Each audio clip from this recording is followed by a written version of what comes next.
துங்க அடியவர் தாசர் தன்னை துதிக்க பதவி அருளுவான் ஈசன் என்று சொல்கிறார். எங்கும் ஜெயப்பிரகாசர், அவர் எல்லாவற்றிலும் வெற்றி பெற்ற ஜெயம் பெற்ற ஒரு பிரகாசம் உள்ள தேவன். இறைவன் ஒளியாய் இருக்கிறார் என்பது எல்லா மதங்களும் ஏற்றுக்கொள்ளக்கூடிய கருத்து.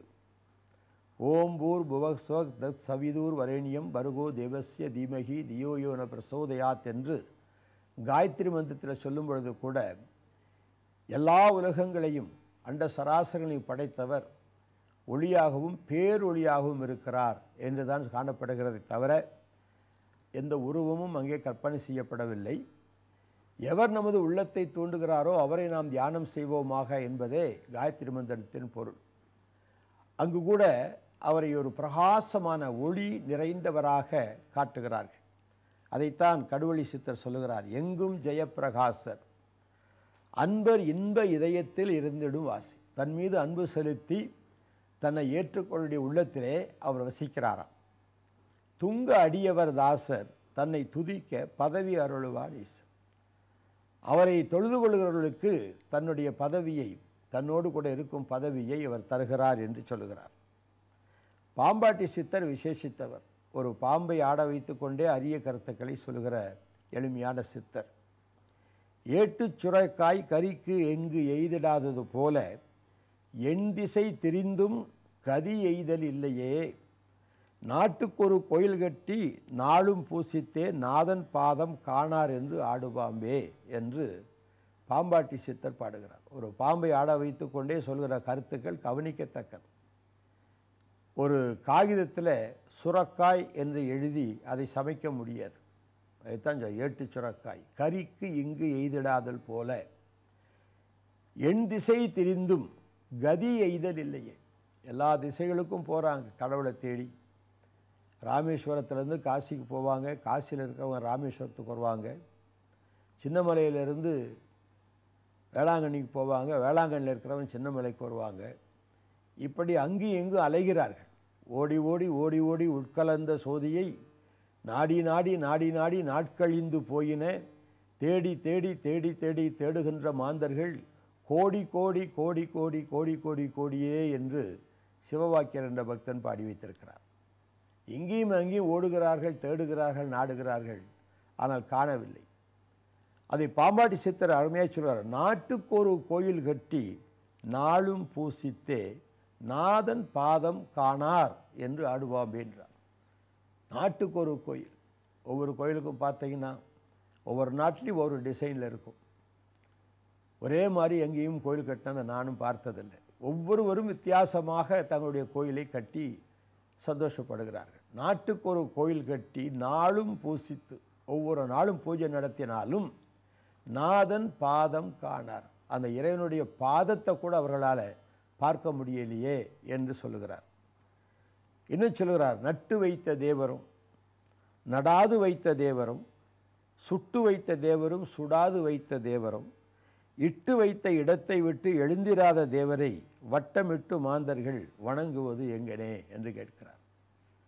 இப்படியெல்லாம் கடவுளை உண்டு பண்ணி வச்சாக்க வச்ச இடத்தை விட்டு எழுந்திராத தேவரை ஒரு இடத்துல வச்சிடறோம், அது கோயில்னு சொல்லி அங்கே போகிறோம், ஆனால் அது எழுந்திருக்காதான். அப்படிப்பட்ட தேவரை வணங்குவது எவ்வாறு, ஏன் இப்படி செய்கிறார்கள் என்று அவர் கேள்வி எழுப்புகிறார். சிவவாக்கியருடைய பாடல்களெல்லாம் படித்தால் அவர் ஒரு நாஸ்திகரை போல எழுதுவதை நாம் பார்க்க முடியும். நட்டகல்லை தெய்வம் என்று 4 புஷ்பம் சாற்றியே சுற்றி வந்து முணமுணன்று சொல்லும் மந்திரம் ஏதடா, நட்டகல்லும் பேசுமோ நாதன் உள்ளிருக்கையில் சுட்ட சட்டி சட்டுவம் கரிச்சுவை அறியுமோ என்பதும் அவருடைய பாடல். அதே போல் இன்னொன்று சொல்லுகிறார், கோயிலாவது ஏதடா குளமாவது ஏதடா, கோயிலும் குளமும் தேடும் குலாமரே, கோயிலும் மனத்துள்ளே குளமும் மனத்துள்ளே ஆவதும் அழிவதும் இல்லை இல்லை இல்லையே என்று சொல்லுகிறார். மனதுக்குள்ளே தான் கோயிலும் குளமும் இருக்கணுமே தவிர வெளியில் இருக்க வேண்டாம் என்பது அவருடைய கருத்து. புண்டரீக மத்தியில் உதித்தெழுந்த சோதியை மண்டலங்கள் மூன்றினோடு மண்ணுகின்ற மாயனை அண்டரண்டம் மூடரு தருந்துரை வல்லிரேல் கண்ட கோயில் தெய்வம் என்று கையெடுப்பது இல்லையே என்கிறார். கண்ட இடத்துல கோயிலை கட்டி வச்சுக்கிட்டு அதை பார்த்த நேரத்தில் எங்கேருந்து பார்த்தாலும் கையெடுத்து கும்பிட்ற வழக்கம் அது எதுக்குன்னு கேட்குறார். ஏனென்றால் இறைவன் இருக்க வேண்டிய இடம் மனிதனுடைய உள்ளம். புண்டரீக மத்தியில் உதித்தெழுந்த சோதி. தன்னுடைய உள்ளத்துக்குள் இறைவனை வைத்து பூஜிக்காமல் கண்ட கண்ட கோயிலை கட்டி வைக்கிறீர்களே என்று அவர் சாடுகிறார். செங்கல்லும் கருங்கல்லும் சிவந்த சாதி லிங்கமும் செம்பிலும் தராவிலும் சிவம் இருப்பர் என்கிறீர். உம்பதம் அறிந்து நீர் உம்மை அறிந்தபின் அம்பலம் நிறைந்ததோர் ஆடல் பாடலாகுமே என்றும் அவர் பாடுகிறார். அதே போல ஓசை உள்ள கல்லை உடைத்து ரெண்டாய் செய்துமே வாசலில் பதித்த கல்லை மழுங்கவே மிதிக்கிறீர். பூசைக்கு வைத்த கல்லில் பூவும் நீரும் சாற்றினீர். ஈசனுக்கு உகந்த கல் எந்த கல் சொல்லுமே. இந்த மாதிரி கேள்விகள்லாம் இது பாடினது கிறிஸ்தவர் இல்லை, இவர்கள்லாம் சைவ சித்தர்கள். இந்த சைவ சித்தர்கள் நாஸ்திகர்கள் அல்ல, ஆஸ்திகர்கள். அவர்கள் அன்பு தெய்வத்தை வணங்கினவர்கள். சிவம் என்றால் அன்பு என்று பொருள். அன்பும் சிவமும் இரண்டு என்பர் அறிவிலார். அன்பே சிவமும் ஆவதென்று அறிகிலீர். அன்பே சிவம் என்று யாரும் அறிந்த பின் அன்பே சிவம் என்று அமர்ந்திருப்பரே என்பது திருமூலரின் பாடல். அன்பு வேற சிவம் வேற இல்லை, அன்பு தான் சிவம். ஏன்னா அது சிவந்தது. தன் உயிரை கொடுத்தபடியினால் இரத்தமெல்லாம் உடம்பில் வடிந்து சிவப்பாக காணப்பட்ட சிவந்தோன் என்று அழைக்கப்பட்டவர் நாளடைவில் சிவமாக சுருகி சிவ என்று சுருகி பிற்காலத்தில் கிபி 7ஆம் நூற்றாண்டுக்கு பின்பாக அதற்கு புராண கதையை எழுதி சிவபெருமான் என்று பேர் வைத்த கதையெல்லாம் ஆய்வுக்கு உட்பட்டவைகள். இதை பற்றிதான ஆராய்ச்சியாளர்கள் அநேகர் எழுதியிருக்கிறார்கள்.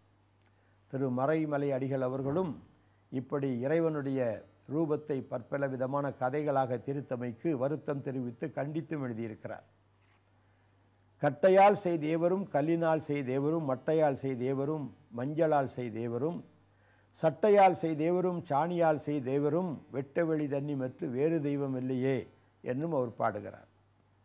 சொல்லிலும் சொல்லின் முடிவிலும் வேத சுருதியிலும் அல்லிலும் மாசற்ற ஆகாயந்தனிலும் ஆய்ந்து விட்டோர் இல்லிலும் ஈசன் இருக்குமிடம் கல்லிலும் செம்பிலுமோ இருப்பான் எங்கள் கண்ணுதலை என்று பட்டினத்தடிகள் பாடியிருக்கிறார்கள். இப்படிப்பட்ட பாடல்களை பாடியவர்கள் யாவருமே நாத்திகர் அல்ல என்பது குறிப்பிடத்தக்கது. இவர்கள் யாவருமே ஞான சித்தர்கள், அதாவது தங்கள் ஞானத்தினால் இறைவனை அறிந்தவர்கள். இறைவன் கல்லிலும் கூடாரத்திலும் கட்டிடத்திலும் இல்லை, மனித சரீரத்திலே அவர் வசிக்க விரும்புகிறார் என்ற ஒப்பற்ற சத்தியத்தை இவர்கள் கிபி 17ஆம் நூற்றாண்டு காலத்திலே மிகவும் தைரியமாக தூய தமிழில் அல்ல, கலந்த தமிழிலே, பல மொழிகளின் கலப்பு தமிழிலே எளிமையாக யாவரும் விளங்கிக் கொள்ளும்படியாக பாடி வைத்திருக்கிறார்கள். இன்னும் பார்ப்போமானால் கடவுளுக்கு மனிதன் கோயில் கட்ட முடியுமா என்ற ஒரு கேள்வியும் எழும்புகிறது. பைபிளிலே ஒரு நல்ல கேள்வி உண்டு. வானம் எனக்கு சிங்காசனம், பூமி எனக்கு பாதப்படி, நீங்கள் எனக்கு கட்டும் ஆலயம் எப்படிப்பட்டது, நான் தங்கியிருக்கும் ஸ்தலம் எப்படிப்பட்டது என்ற ஒரு கேள்வியை தேவன் எழுப்புகிறார். கடவுளே மனுஷனை பார்த்து கேட்குறார், நான் வானத்தில் உட்கார்ந்து பூமியில் கால் வச்சிருக்கிறேன், வானத்துக்கும் பூமிக்கும் எவ்வளவு தூரம் என்று இன்றைய விஞ்ஞான உலகம் கூட கண்டுபிடிக்க முடியவில்லை. சந்திரனுக்கும் பூமிக்கும் 4.25 லட்சம் மைல்கள் என்றும் சூரியனுக்கும் பூமிக்கும் 11.5 கோடி மைல்கள் என்றும் கண்டுபிடித்திருக்கிறார்கள். செவ்வாய் கிரகத்துக்கும் பூமிக்கும் எவ்வளவுன்னு இன்னும் தெரியல. அப்படி இருக்க வானத்திலே அமர்ந்து பூமியிலே கால் வைத்திருக்கிற தேவனுக்கு மனுஷன் எவ்வளவு பெரிய கோயிலை கட்ட முடியும்? சாதாரணமாக சிறு கிராமங்களில் போனால் ஒரு சின்ன கோயில் வச்சுருப்பான். அதே பெரிய நகரங்களுக்கு வந்தால் பெரிய பெரிய கோபுரங்களோடு கூடிய கோயில்கள், அல்லது ஒன்றுமே இல்லை சும்மா ஒரு கூரையை போட்டு ஒரு கோயில்னு சொல்கிறவங்களும் உண்டு. இதில் கிறிஸ்தவ கோயில்கள், இஸ்லாமிய கோயில்கள், இந்து மக்கள் அமைக்கும் கோயில்கள் என்று பலவிதமான கோயில்களை நாம் பார்க்க முடியும்.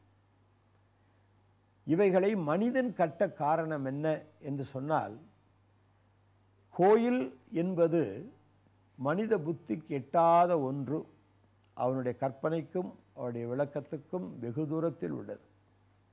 ஆகினால்தான் மனிதன் செய்ய வேண்டிய எல்லாவற்றையும் இறைவனே செய்து முடித்தார் என்பதை பார்க்கிறோம். பைபிளிலே பார்த்தால் எபிரேயருக்கு எழுதிய நிருபம் 5ஆம் அதிகாரத்திலிருந்து நீங்கள் 8ஆம் அதிகாரம் நீங்கள் படித்து பார்ப்பீர்களானால் அதில் சொல்லியிருக்குது, மனிதன் கைகளினால் அல்ல, தேவன் தம்முடைய கைகளினாலே கட்டப்பட்ட கூடாரம் என்று போட்டிருக்கிறது. எனவே இந்த உலகத்தை உண்டாக்குவதற்கு முன்பதாகவே கடவுள் தன் வசிக்கும் பரலோகத்திலே ஒரு கூடாரத்தை உண்டாக்கினார் என்பதை நாம் அறிய பெறலாம். இது மனிதன் கைகளினால் அல்ல என்று தெளிவாக வேதம் சொல்லுகிறது. ஆக இறைவன் கட்டின அந்த கூடாரம் பூமியிலேயும் கட்டப்பட வேண்டும். ஏனென்றால் பரலோகத்திலே தேவனுக்கு எது எது சித்தமோ அது பூமியிலேயும் செய்யப்பட வேண்டும் என்பது சீஷர்களுக்கு கற்றுத்தந்த ஜெபத்திலிருந்து அறிந்து கொள்ளலாம். உமது சித்தம் பரலோகத்தில் செய்யப்படுவது போல பூமியிலேயும் செய்யப்படுவதாக என்று சொல்லிக் கொடுத்தார். அப்போ தேவன் தன் கையினாலே ஒரு கூடாரத்தை அமைத்திருப்பாரானால் அந்த கூடாரம் பூமியிலேயும் செய்யப்பட வேண்டும். ஆகவேதான் தன்னால் தெரிந்து கொள்ளப்பட்ட மோசையின் இடத்திலே ஆண்டவர் சொல்லும்போது, மலையிலே உனக்கு காண்பிக்கப்பட்ட மாதிரியின்படி நீ செய்ய எச்சரிக்கையாயிரு என்று சொன்னார். அப்போ மலையிலே மோசேக்கு ஒரு மாதிரியை காண்பிக்கிறார். அந்த மாதிரி எங்கே இருந்தது என்றால் பரலோகத்தில் இருந்தது. பரலோகத்தின் மாதிரி, அந்த மாடல், ப்ளூ பிரிண்ட் என்று சொல்லலாம்.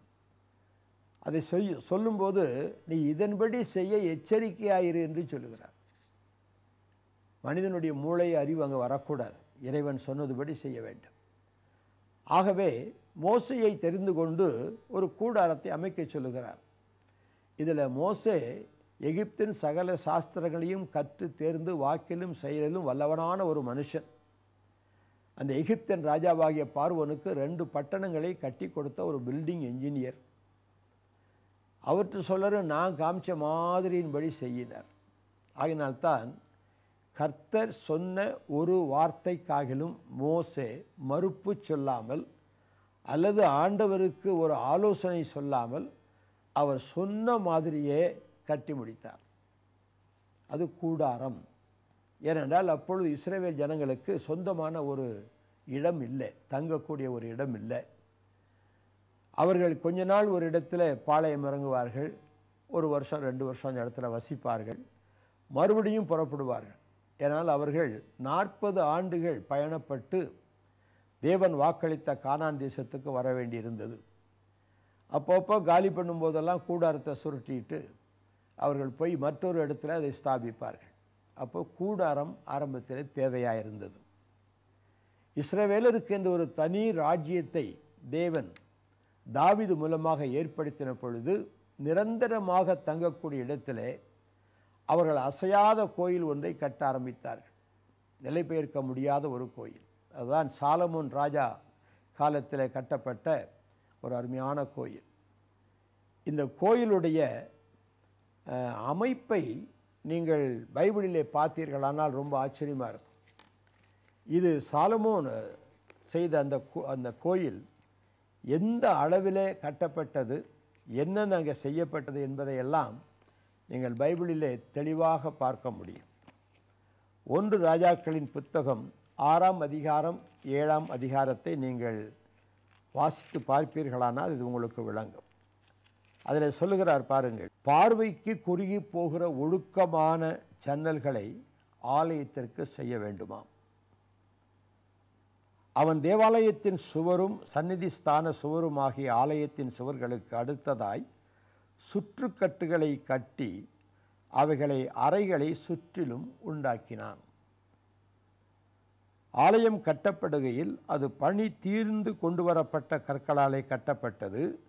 ஆகையால் சுத்துகளின் சத்தமோ வாள்களின் சத்தமோ கட்டப்படுகிற இடத்துல கேட்கப்படவில்லை. இப்போ இந்தியாவில் பார்த்தீங்கன்னா ஒரு கோயில் கட்டணுன்னா கற்ற இடத்துல தட்டிகிட்டு இருக்க மாட்டாங்க. இன்னொரு இடத்துல கற்களை எல்லாம் பெயர்த்து கொண்டு வந்து நிர்மாணிப்பார்கள். நடு அறைகளுக்கு போகிற வாசற்படி ஆலயத்தின் வலதுபுறத்தில் இருந்தது. சுழற்படிகளினால் நடு அறைகளுக்கும் நடு அறைகளிலிருந்து 3வது அறைகளுக்கும் ஏறுவார்கள்.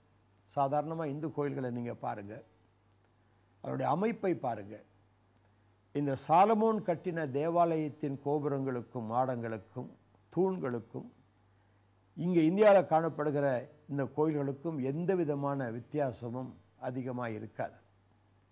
உதாரணமாக சொல்ல வேண்டுமானால் தஞ்சாவூர் பிரகதீஸ்வரர் ஆலயத்தை சொல்லலாம். நான் பல முறை அங்கு சென்றிருக்கிறேன்.